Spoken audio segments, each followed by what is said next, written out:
Hi guys, Debbie here with Wrestling in 60 Seconds, bringing you your ROH Final Battle Media Scrum summary. Because it was over an hour and 45 minutes, so I'm trying to summarize everything for you, and it's a lot of information. Okay, so let's get on with this. The first up to talk during the media scrum was FTR and Mark Briscoe. Of course, FTR stated that as soon as they got back, they didn't win their match. They all had a shot of tequila. Dax said that at one time that they were somewhere where they weren't appreciated, that they were there, but their ideas, it just wasn't them. And the matches that they had with the Briscoes tonight with Jay was some of the most important matches of their life. They've only wrestled the Briscoes just 3 times. Mark said it was like therapy. You have no idea what this night meant to me. They started in 2000, him and his brother, who is no longer with us, and he said in a blink of an eye, he's gone. And then tonight, God brought FTR into his life. And it's crazy how God works. And he said, but it is like total therapy. Tony chimed in and said, honestly, last year was a last-minute change with FTR. They were not supposed to fight the Briscoes. That was changed just 2 days prior to last year's final battle. The topic of them boys came up, and if you're not familiar with, I'm sorry, I'm feeling like I'm going to sneeze. What I'm talking about, WWE posted a photo of the Street Profits with Bobby Lashley. Now, this picture was taken prior to Bobby Lashley being fired due to, I believe he hit a referee twice in 1 week.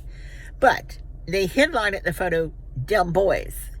And, of course, Mark was stating there's only one Dem Boys, and that's the Briscoes. They've been that way for over 20 years. With that being said, Hardwood stated that he would love to do some singles matches, especially with, let's see, Will Ospreay, Wheeler Yuta, Daniel Garcia, and that FTR will finish their careers at AEW. He said that they'd like to do some singles matches, and Tony asked Cash if he plans to do some singles matches. He said he didn't have the cardio to do that. Of course,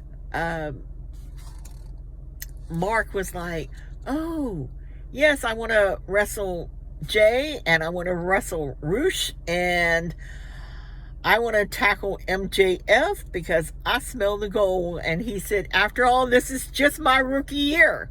He said, it took me 23 years to have a singles rookie year. And I had to crack up over that. The next person up was Ethan Page. Ethan was talking about, and if you didn't see his match, it was a long match. It was a drooling match, not drooling like in that way, but it was a very hard match. He put his body through a lot. And then Scorpio Sky showed up, and I was surprised to see Scorpio Sky. I'm glad to see him back. And then they talked about, him and Tony talked about how they became Men of the Year, which ended up like they didn't even know each other. Sky and Paige didn't know each other, and they met in Tony's office at Daly's place in Jacksonville, which we have tickets for in January 10th. And that they felt like they had unfinished business because they never got tag team gold. They ended up started doing singles, and they never got back together as a tag team. So Paige says, send us some people, Tony.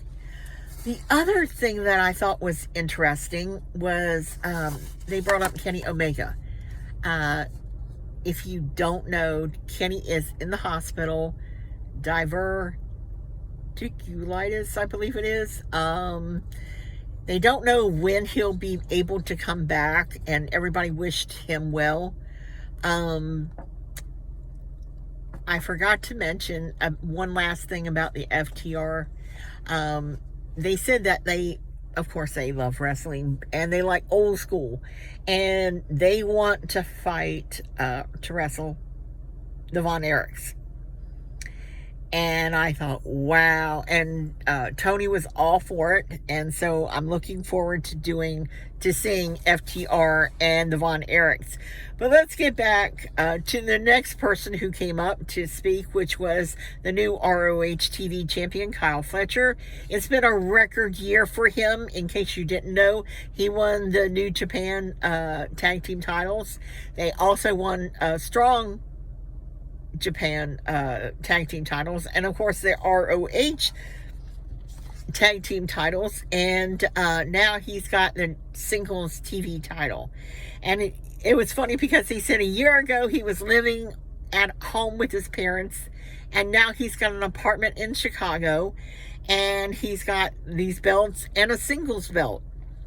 When asked about a future match with Commander, which was brought up soon as he got backstage, he is all for that. When asked Tony about making it happen between Kyle Fletcher and Commander, Tony said yes.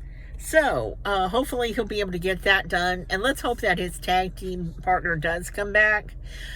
The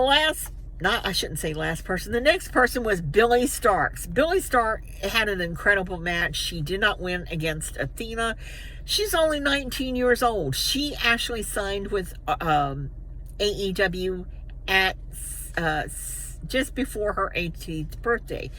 For those who saw her at Universal Studios in Orlando at the ROH tapings, she was great then.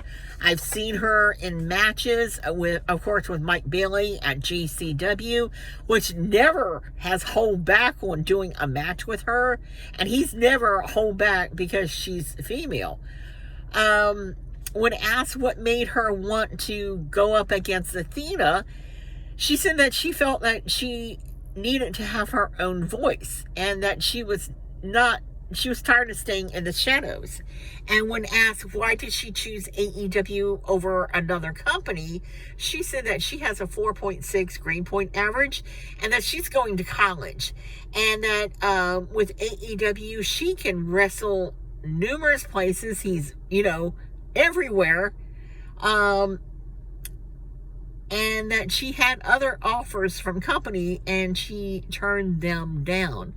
Athena came out next, talked about her match. She also stated that it felt good to be back in Texas. Of course, that's where she's from. And then, of course, Tony ends up taking questions from the rest of the media. So, I'm trying to cut this down as much as I can for you guys. It was over an hour and 45 minutes. It looks like I have almost 9 minutes of summarizing all this. I want to thank you for watching, subscribing, and as always, bye for now.